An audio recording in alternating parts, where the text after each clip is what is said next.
Welcome back to Deb's True Crime Notebook, where we read the documents for you so you don't have to. Well, we have a response to the defense's motion to correct errors. This response is from Prosecutor McCleland. Let's see what he has to say. State's response to motion to correct errors. Now comes the state of Indiana by prosecuting attorney Nicholas C. McCleland and respectfully objects to the defendant's motion to correct error and would ask the court to deny the same without a hearing. The defendant's motion does not warrant a motion to correct error because a motion for safekeeping filed by the Carroll County Sheriff is not a critical stage of the proceedings, and the evidence concerning Brad Weber, Ron Logan, and Stacey Eldridge is not newly discovered evidence to warrant a new trial. The state would ask that the court to consider the following. 1. Safekeeping order and 6th and 14th Amendment. A. That the defendant claims that the 6th and 14th Amendment were violated because he was deprived counsel at a safekeeping proceeding November 3rd, 2022. And that proceeding was a critical stage where he was entitled to an attorney. The defendant further claims that since he did not have counsel at a hearing, the conviction should be overturned. B. That IC 35-33-11-1 states that upon motion by the sheriff alleging that an inmate in a county jail awaiting trial is in danger of serious bodily injury or death or represents a substantial threat to the safety of others, the court shall determine whether the inmate is in imminent danger of serious bodily injury or death or represents a substantial threat to the safety of others. If the court finds that inmate is in danger or serious bodily injury or death or represents a substantial threat to the safety of others, it shall order the sheriff to transfer the inmate to another county jail or to a facility of the Department of Corrections. C. That statute does not require the court to have a hearing to make this determination. The court can make this determination based on the motion alone. D. That the defendant in this case was taken into custody on October 26, 2022 and housed at the Carroll County Jail. E. That an initial hearing was held on October 28, 2022 where the defendant entered a plea of not guilty. The court advised the defendant of his right to counsel, and the defendant notified the court that he would hire his own counsel. He at no time stated that he had counsel. See order herein attached at State's Exhibit 1. F. That after the initial hearing, the defendant was moved to the White County Jail due to overcrowding at the Carroll County Jail. He was not moved to the White County Jail due to the safekeeping order. G. That on November 2nd, 2022, the Carroll County Sheriff, Tobe Lesenby, filed a request by the Sheriff of Carroll County, Indiana, to transfer inmate from the custody of the Sheriff to the custody of the Indiana Department of Corrections for safekeeping, commonly referred to a motion of safekeeping wherein attached as State's Exhibit 2. H.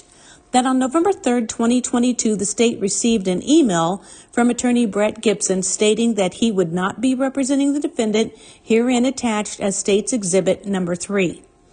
I. That on November 3rd, 2022, the court granted the sheriff's motion without a hearing and determined that the defendant was in imminent danger of serious bodily injury or death or represents a substantial threat to the safety of others, not based on any acts or alleged acts of the defendant, but by the insistence of public information noting that it is extremely dangerous and put all public servants in dangerous situation. Order hereby attached a State's Exhibit 4. J. That in this order, the court further noted that the defendant intended on hiring private counsel, further supporting that no attorney had entered their appearance of counsel of record for the defendant. K. That a motion for safekeeping is not considered a critical stage of the proceedings where the defendant is required to be present with counsel. I. That the sheriff had standing to file the motion for safekeeping because although the defendant was moved to the White County Jail, he was a Carroll County defendant. He was only moved to the White County Jail because the Carroll County Jail did not have sufficient room to house him in a cell by himself, as evident by the affidavit of Tobe Lesenby, herein attached as State's Exhibit 5. M.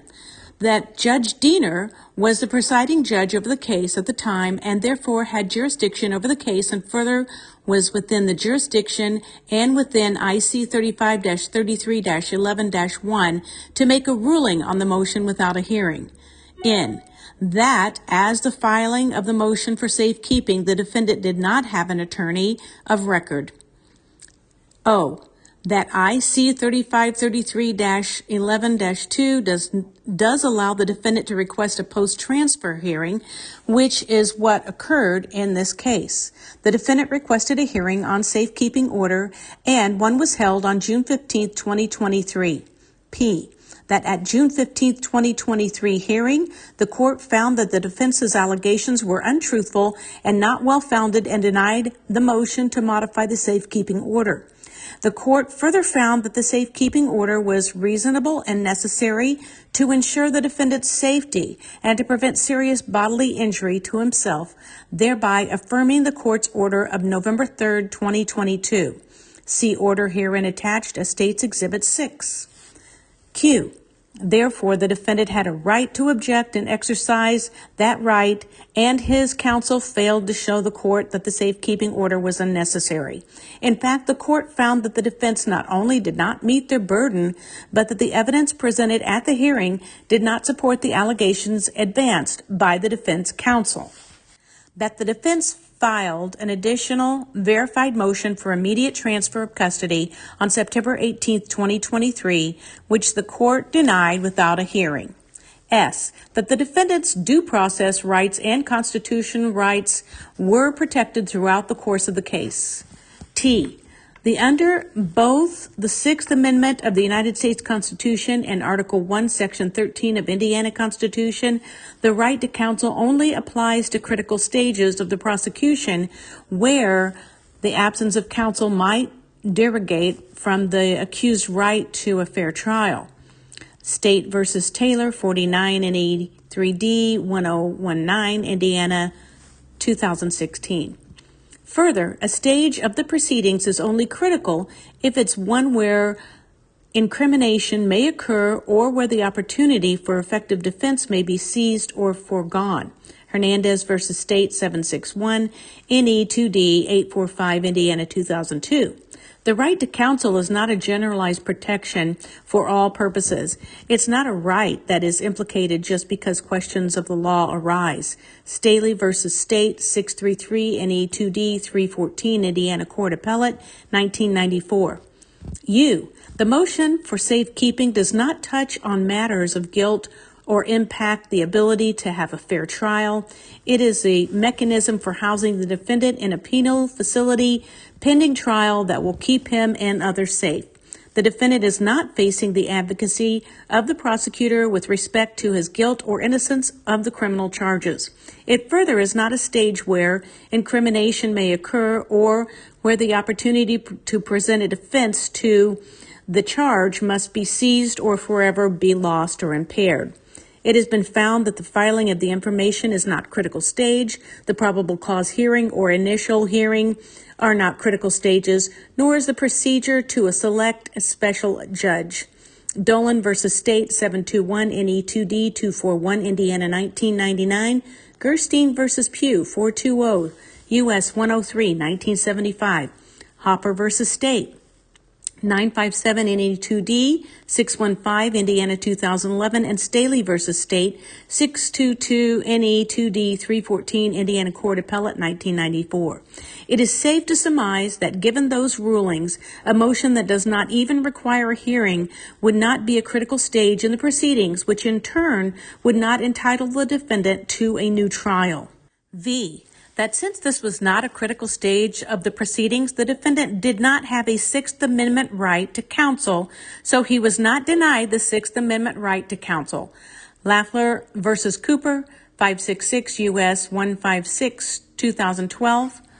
W, that even if this was determined to be a critical stage in the proceedings, any Sixth Amendment right to counsel would be reviewable under the harmless error analysis. Satterwhite versus Texas 486 U.S. 249, 1988. X, that the defense cite United States versus Chronic 466 U.S. 648 1948 as precedent to overturn the conviction, but they do so because they misunderstand the case. The defense believes that the case says the harmless error analysis is precluded because the defendant has denied counsel at a critical stage. However, the case states the Sixth Amendment violations raise two questions: whether a Sixth Amendment violation has occurred and whether the constitutional violation was harmless. Prejudice must be an element of the constitutional violation to warrant reversal. In Chronic, the issue was ineffective assistance of counsel, not lack of representation at a critical stage. In determining if not having an attorney at a critical stage reaches the level of a violation, the harmless error analysis is used. Why? The lack of hearing for the safekeeping motion on November 3rd, 2022, and the lack of counsel before the decision was made by the court had no effect of the jury's verdict and therefore harmless. The jury did not find the defendant guilty because a determination of his safekeeping was made without a hearing on November 3rd, 2022, and no attorney appeared. Nor did not having an attorney or a hearing at this stage permanently deprive the defendant of the opportunity to raise any claims or assert any defense. Clearly, the defense did that after the order was entered. The lack of counsel may be complete to apply the presumption of prejudice. Wright versus Van Pattern, 552 U.S. 120, 2008. The presumption of prejudice only applies when the error infects the entire trial process and necessarily renders it fundamentally unfair. Glebe versus Frost, 574 U.S. 21, 2014. The chronic exception is exceedingly narrow and is only applied in the cases of non-representation throughout the entire case. See Smith versus Brown, 765, 3D 790. 2. Due process under the 14th Amendment as it pertains to Brad Weber's testimony.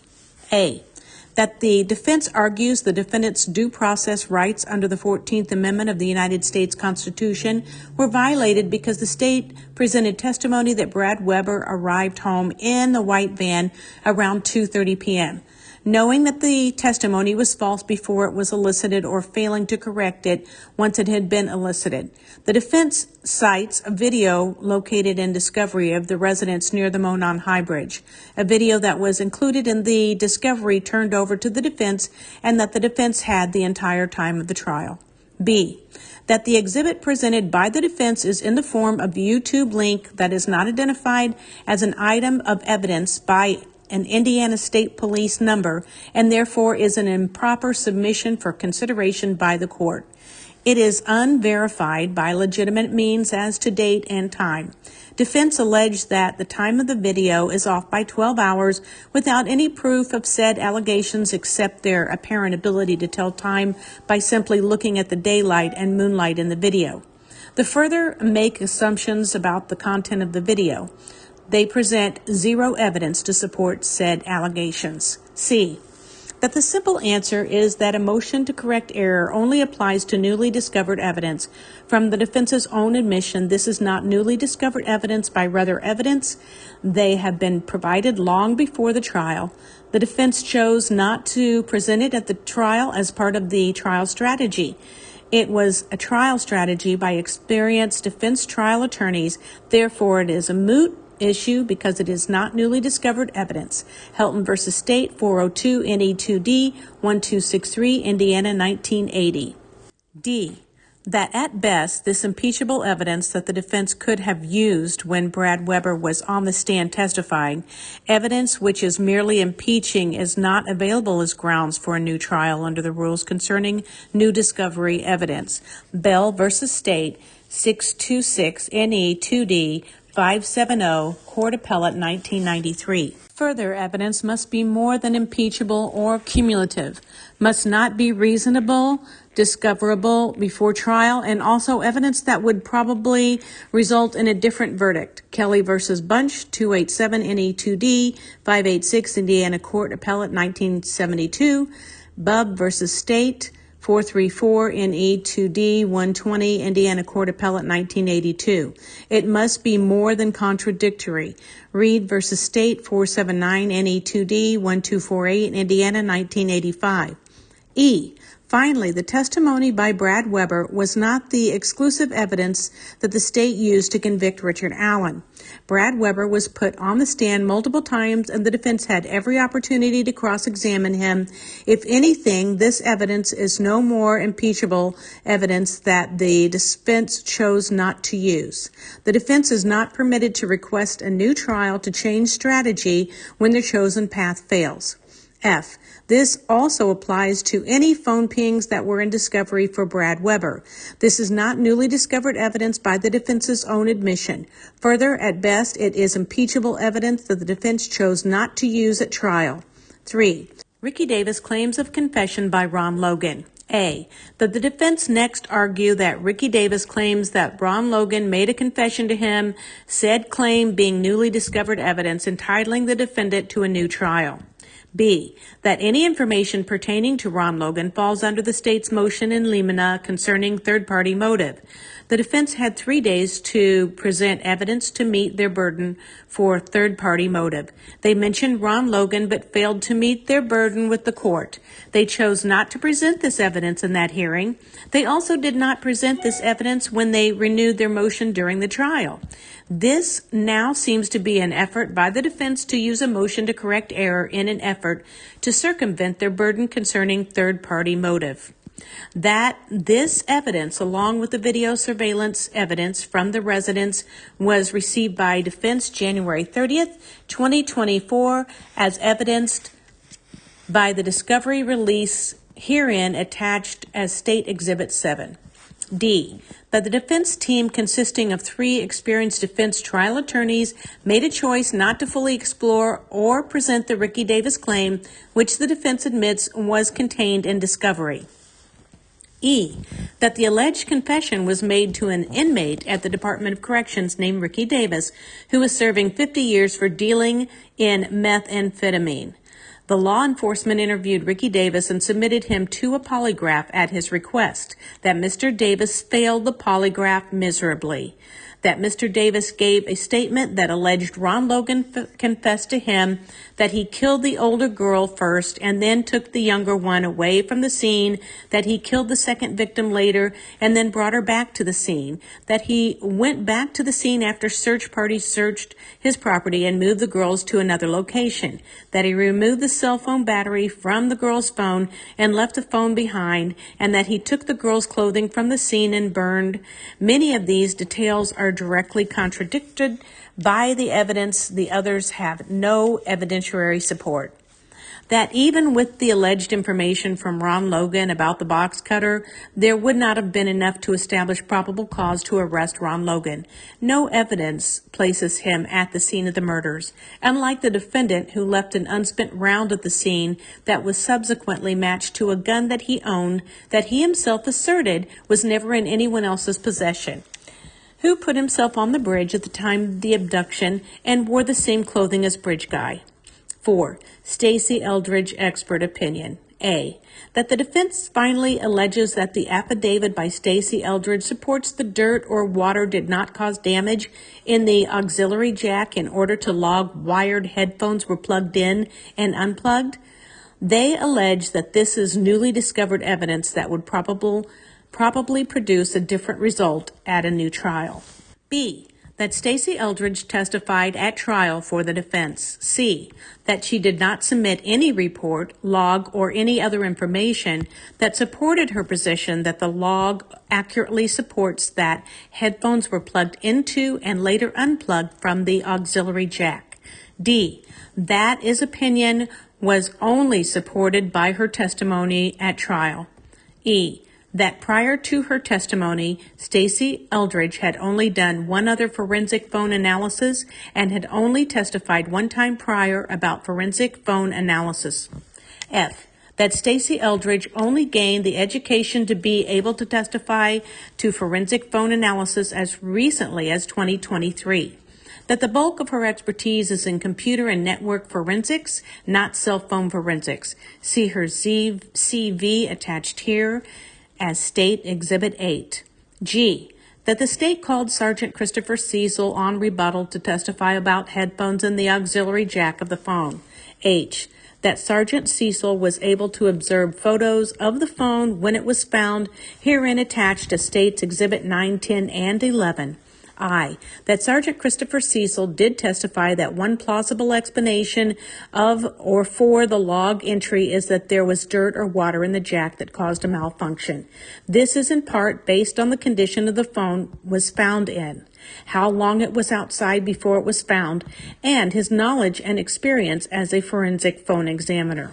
J, that is also based on the facts found through the investigation, including that the phone did not move after 2:32 p.m. on February 13, 2017, that there were no headphones found with the bodies, that it is unlikely that someone returned to the crime scene at 2:32 p.m., removed the phone from the underneath the body of Abby, plugged headphones in the phone, and then kept the headphones in for 5 hours, unplugged them, and then put the phone back beneath the body, all while not moving the phone. K, that the defense's expert Stacey Eldridge sat in the courtroom during Sergeant Cecil's testimony, and the defense had an opportunity to call her as a witness to rebut Sergeant Cecil's testimony, but chose not to. L, that there is nothing in the logs, reports, or extractions that would indicate whether or not the phone had some kind of water damage, because that kind of damage is not registered in the logs, reports, or extractions of the phone. Whether or not there was water damage can only be determined by physically examining the phone, which Stacey Eldridge did not do. M, that again, at best, this is the impeachment evidence that could have been brought out in testimony during trial in an effort to impeach Sergeant Cecil's testimony. This is not newly discovered evidence to warrant overturning the conviction. N, the same analysis that was used in the above evidence concerning Brad Weber and Ron Logan would apply to this evidence as well. It is not newly discovered evidence, but is impeachable evidence and therefore cannot be the basis for a motion to correct error. Wherefore, the state of Indiana, by prosecuting attorney Nicholas McCleland, respectfully requests this court deny the motion to correct error without a hearing and for all other just and proper relief in the premises. And it is signed Nicholas C. McCleland, attorney, prosecuting attorney. And there you have it. Prosecutor Nick McCleland taking us all up and down the alphabet there. That was a long one, but well worth listening to, in my opinion. Very interesting. So a recap on that. He went over Brad Weber's testimony, the phone evidence, the Ricky Davis, Ron Logan testimony. I think that covers it. All of the things that they said were things that needed to be corrected because there were errors. And Prosecutor McCleland saying, no, there are no errors because you had in this information all along, going back to the 3-day hearing where you could have presented all of that. You presented it during the 3-day hearing. You presented the whole Odin theory. So you had an opportunity then to present all of that, and you never questioned it or presented it or even questioned Mr. Cecil during the actual trial. So, in his words, none of these things are errors that need to be corrected. There you have it. We'll see you next time on Deb's True Crime Notebook. There's definitely going to be a next time. So, we'll see what they have to say now and what they come back with. And as soon as they do, we'll present it to you. I hope you guys are doing well, and we'll see you next time. Don't forget to like, subscribe, ring the bell for all notifications, and share this in your groups and leave us a comment. What do you think about Nick's response?